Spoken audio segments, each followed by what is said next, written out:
Hello everyone!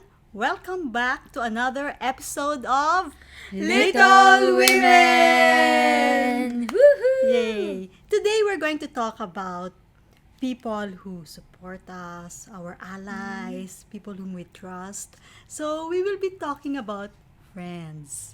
Specifically, maintaining friendships. Yes. Okay. So guys, I hear you talking to your friends online now. So I'd like to ask you, are these like one-on-one talk with a person or is it with a group? Or how do you do that? Yani.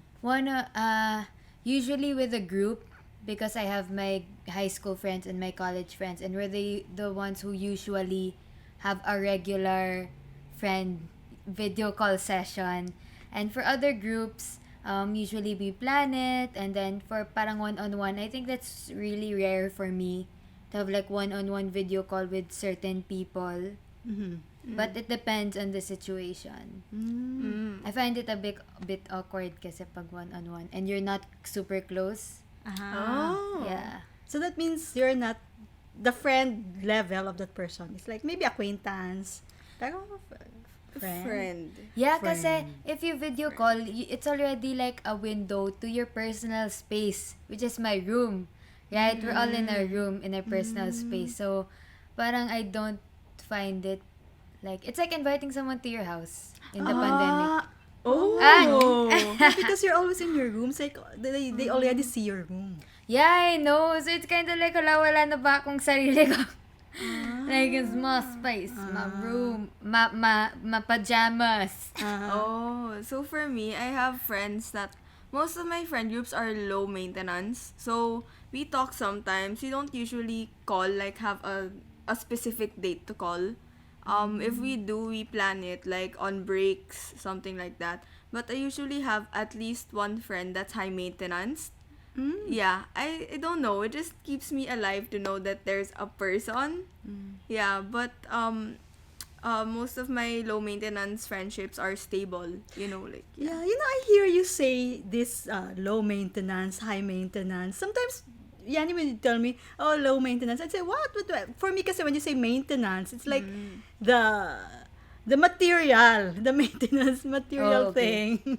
So, when you say maintenance, is it based on the amount of time that you spend with them? Or how do you, For me, most of my low maintenance are like my friendships that are stable. Like at first it becomes high maintenance, or maybe it was high maintenance because before the pandemic there was school, so we always ate together, recess, lunch.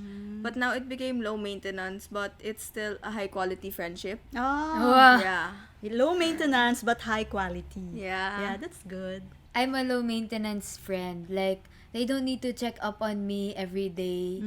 And I don't mind if we don't talk for a few weeks, but we still maintain the level of friendship that we had in our previous conversation. So there are people kasi who are high maintenance who need you to be there to know that they're your friend pa. Or like to know that you're close pa. Pero that's not the case with me. And usually my closer friends, my close friend groups, they're also not like that. Sometimes we just update each other throughout the day, but we don't really need to know that our presence is there That 24/7. that you have to regularly meet to maintain the friendship. Yeah. Yeah. How about you, Matt? Since you're like a ano na, How many adult since you're how many centuries of friendships? yeah, diba? You guys have that once a month thing, diba? Tama ba? I think it's like every other month.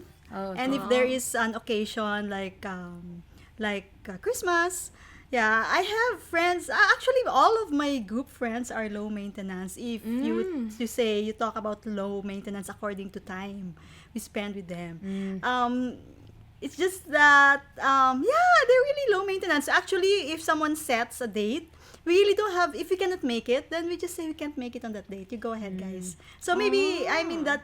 We are in that age now that we are like that.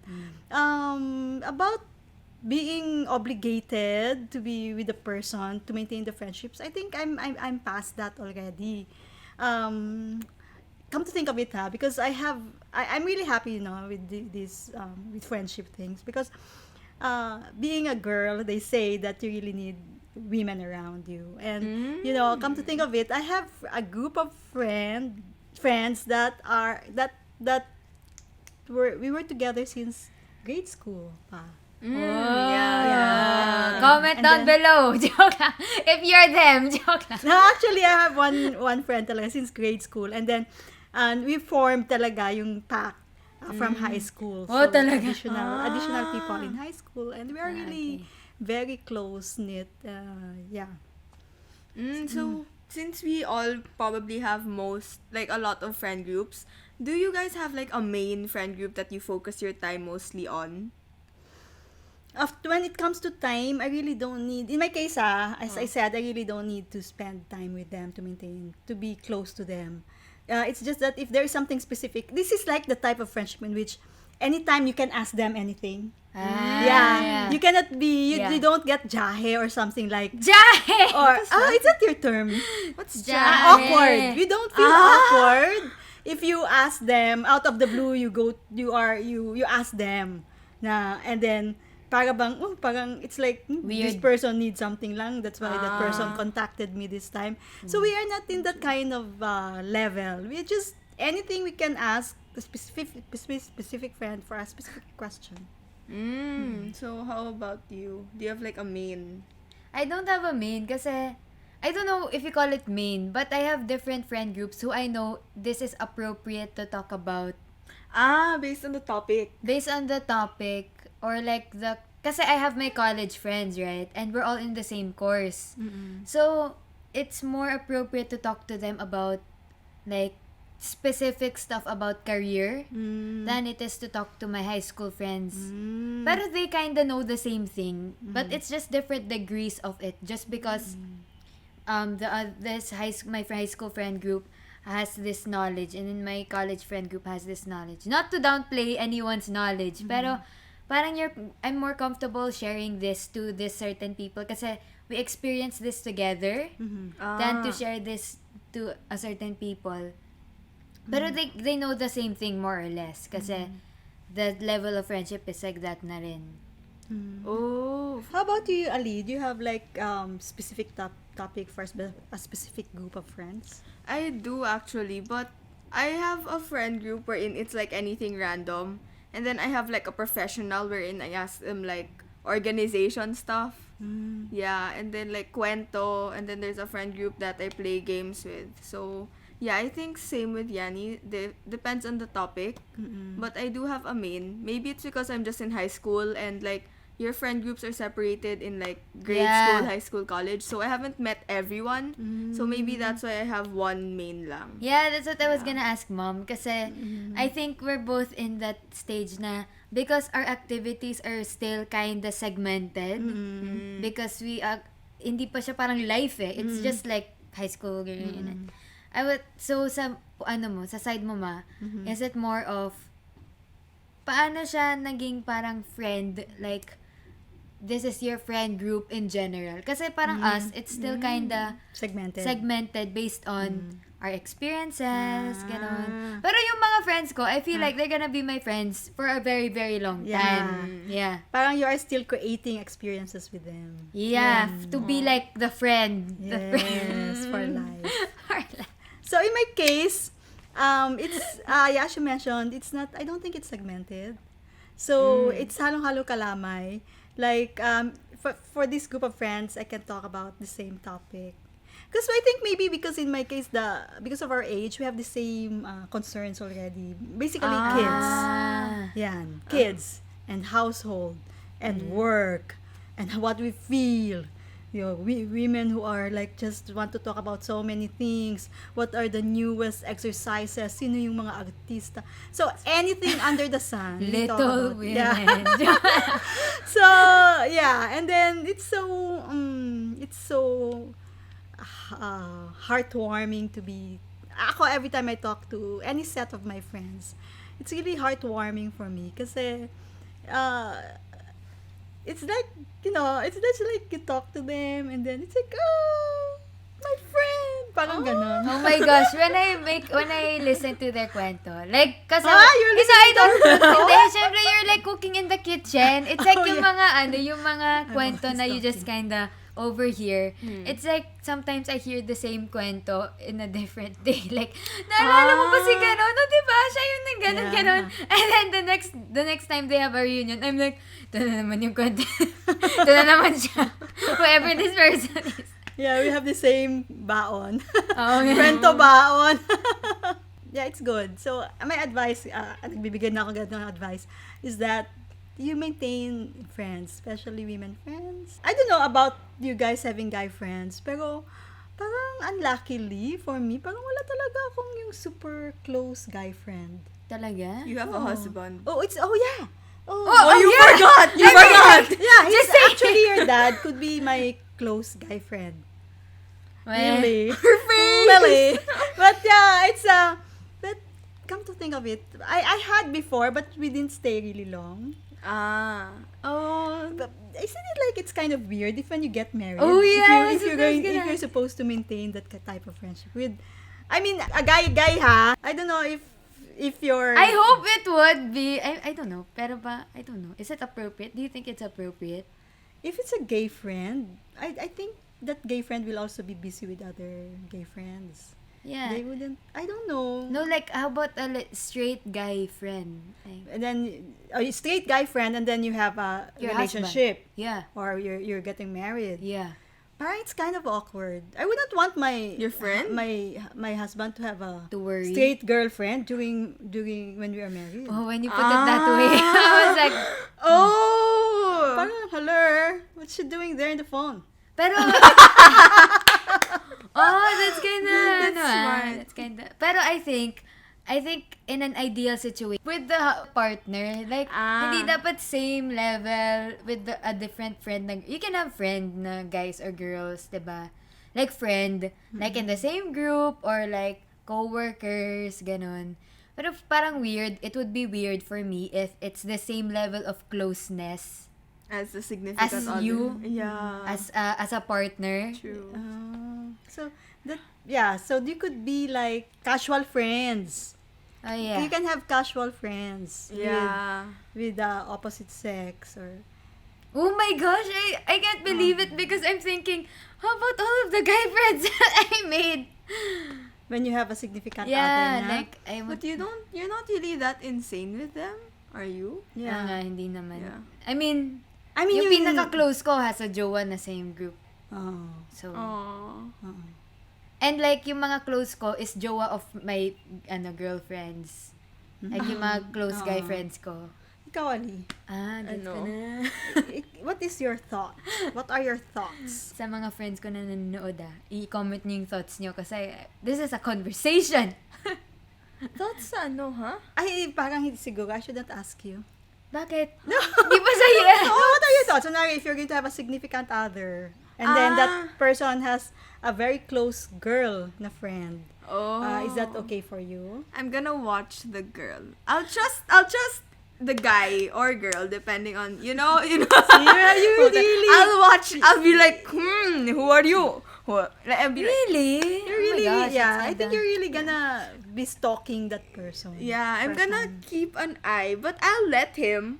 But I'll keep an Oh, eye. you know what? Let's put it in a different perspective. Kunyari, you're the close girlfriend. Mm-mm. Yeah, kasi for me, Oh. when my close guy friends get a significant other, I try to, parang, I have to lessen the talking. Ako, that's me, ikaw na rin. Ako na rin yung kasi I don't want the other girl to worry about me Yeah, being like right. something. Pero wala naman. Pero like, just for the peace of mind of the girlfriend, ako na yung Like, this is the reason why actually when we start getting close with a person the opposite sex, we'd ask that person, are you like, do you have someone with you? Parang ganon. So that we'll know our place. Yeah, that's the first thing that we would ask. Okay. Na, how are you with like this? How is life? And then ganyan. If there's, then we will not be there in the picture. We won't be like, hello, how are you today? I have a question. How are you Wait, today? what if, let's say, your best friend, and there's like a guy? What if you're like dating the guy, but he becomes close with your best friend? Oh, I would fanatic tell. butas? I would tell my best friend, I'll be like, sis, ikaw yung jowa. Back away. Hindi, pero like, as a best friend. Pero like, meron din kasi, di ba, yung parang they appreciate that the guy friend is close to the best friend because the best friend can advise the partner No, I to... wouldn't appreciate that. That's so crap. Wow! Oh my God! I wouldn't. Because, come to think of it, you can't be like, hey sis, I trust you, ha? With the topic with my boyfriend. I'd find Okay it ka lang, girl. it would be weird kasi, I mean, you're friends with both of them, but for sure you're gonna have a hierarchy. And you don't know what that person's hierarchy is.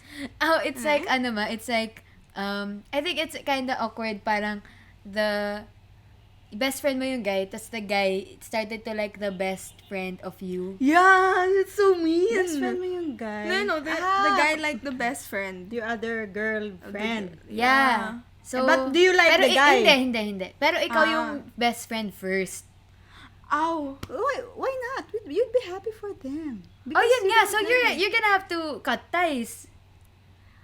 When they're really you close, have to- because you will know when to cut ties in that case, because if they're always together and they do your guy friend doesn't have time for you anymore, you would know when to back off because they will have their own time, not for each other. Yeah. Your close friend guy will have less time for you because he'll be busy with your best friend. So give way to them. And as a best friend, parang you want the best then for the both.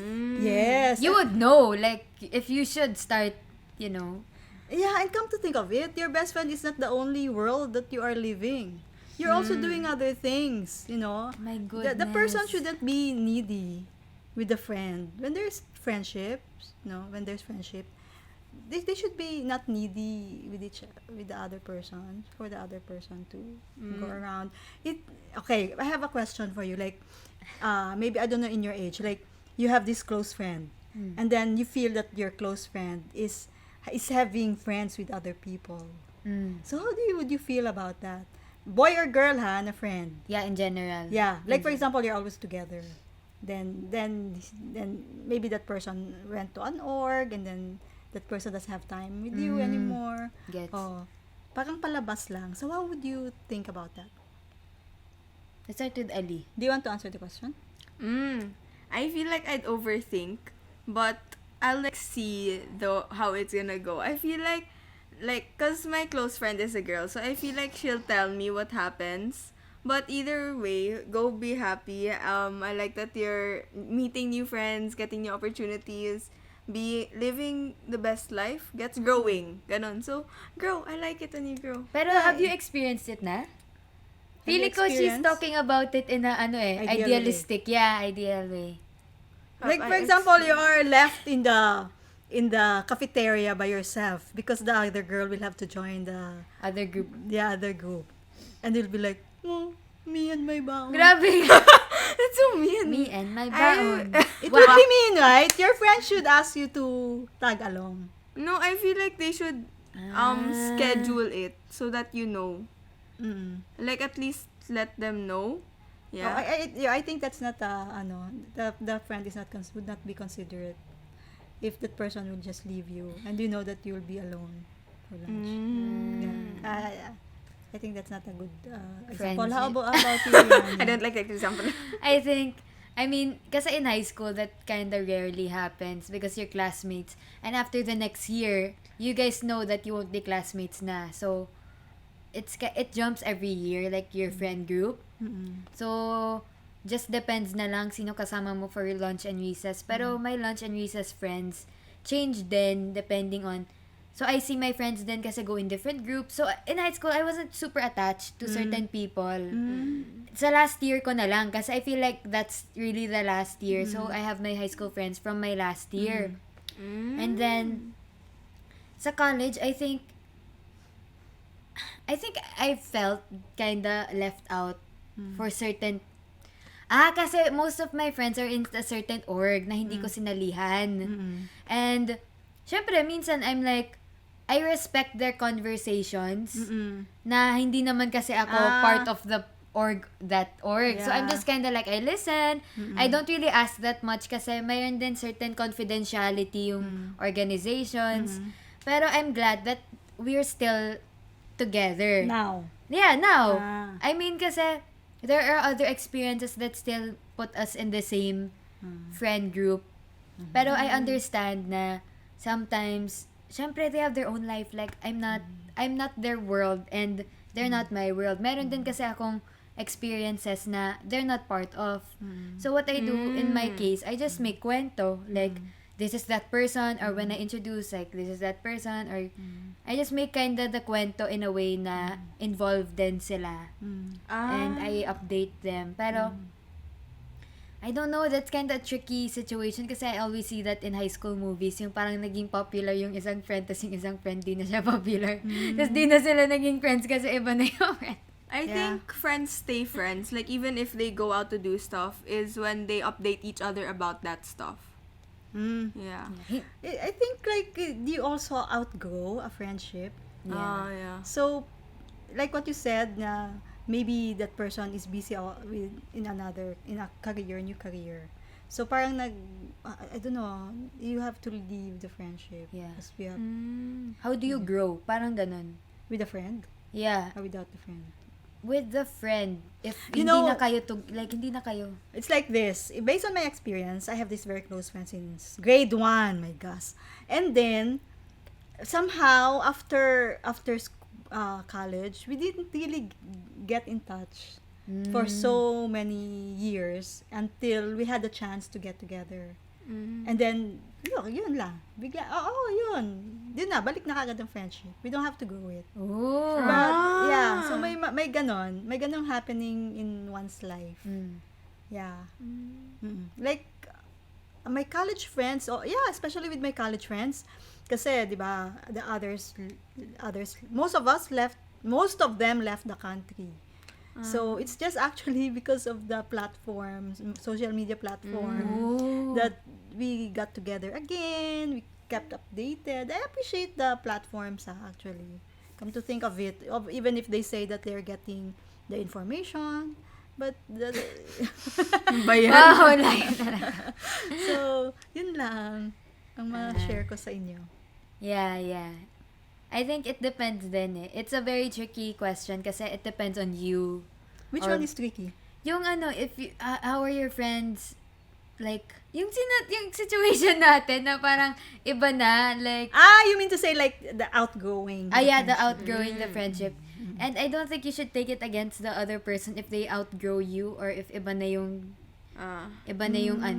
You could see na lang if nag-e-effort sila to, to maintain the friendship. Have you ever felt of being the one left behind? Ito na naman ako. Yung Is it maintaining the same question as kanina? Maintaining the I friendship. Being left behind. You already Yeah. said that, right? Ah. And you Yeah, said yeah, It's yeah. like left when behind. you walk and then you're like the one behind while walking. Oh, that's so Yeah. sad.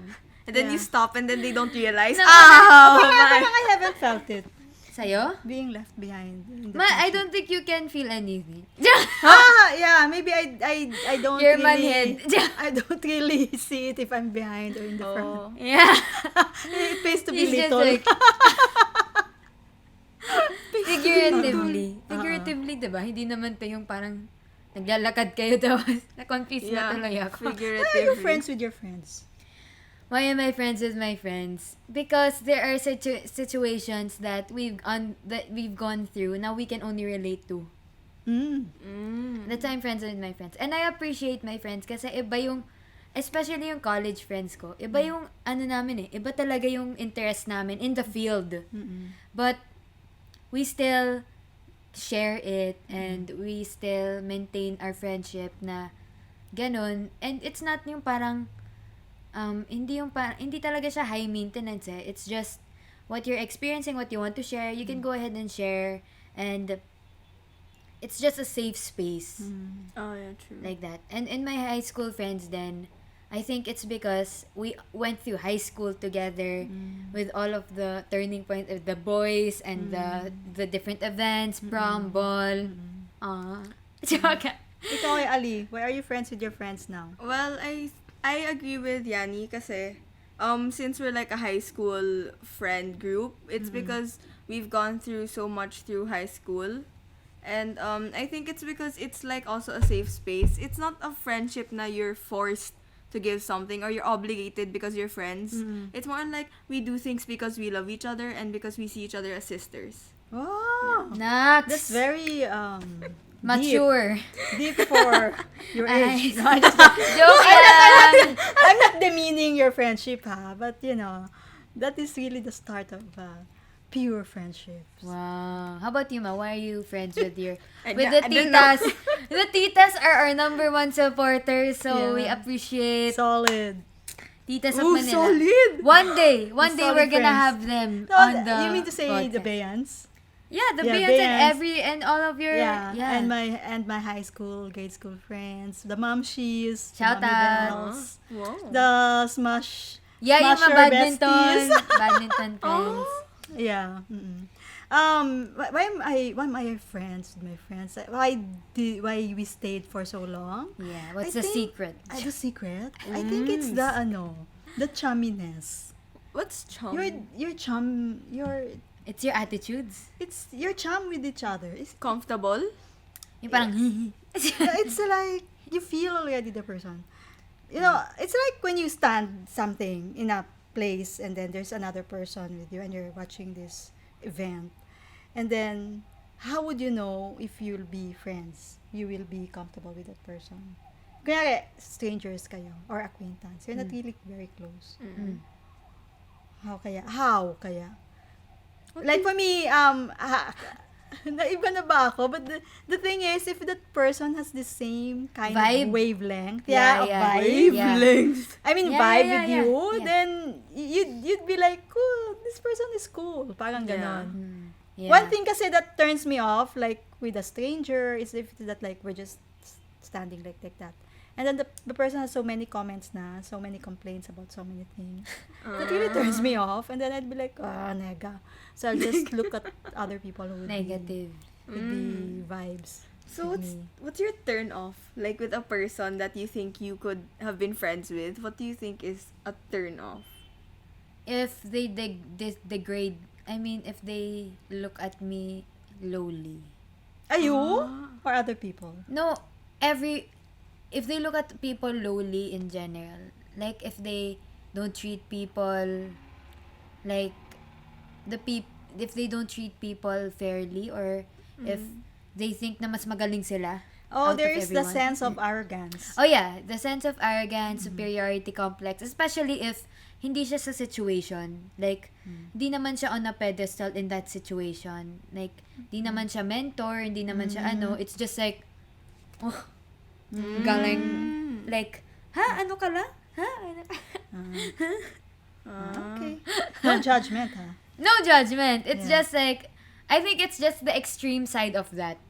Hindi naman yung parang yung parang medyo shallow lang na comments or whatever. Pero yung parang kind of gets in your nerves na, I don't know if you can understand me, pero if you can, give this video a thumbs up. How about you, Ali? For me, like since I have most of my friends are like with their families, if they're mean to their relatives or like parents, or like if they're mean to the people around them, or something is, I don't know, something small is like when they litter or something, I don't know. I don't like people that Like- are mean to the environment. Okay, that's Like, fair. Yeah. Fair. So, guys, thank you for sharing with me, your mom, about your thoughts about friendships and how we stay close with our friends. Because for me, it's this friendship thing is really precious, because especially now during these times, and we maintain these friendships, and we, when we just see and talk to our friends, really they warm our hearts. Yeah, to my friends out there, I love you guys. Parang So, thank you for watching this episode of Little Women. My name is Myra, I'm Alee. I'm Yani.